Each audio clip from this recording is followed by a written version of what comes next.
But this one is based on the 90s, the late 90s of porn. And they talk about the HIV pandemic, like the HIV, people who got HIV during the late 90s. And I know they porn movies before the late 90s or in the 90s era, early 90s, and so on with the HIV virus.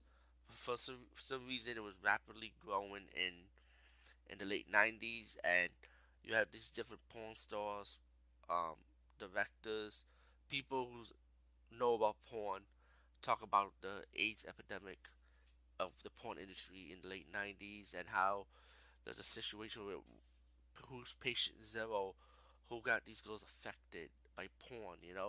And Sharon Mitchell, I mean, one of my favorite porn stars back in the days, is you can see how she does her investigation, try to find out who's the who's the person that affected one of the porn stars, right?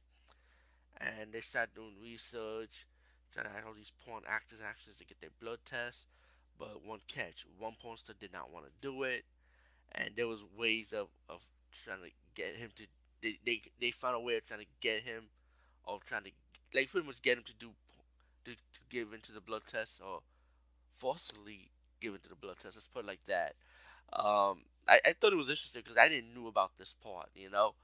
Um, I heard stories on one of the porn stars during the late '90s, which I saw before in the news, but I didn't know how they. It was amazing how they traced how many people got affected by it. And yeah, man. I mean, porn is crazy though. I mean, and this is one of the documentaries that I can kind of relate to. But that'll be like another story I could tell another time. So I'll leave that one separately.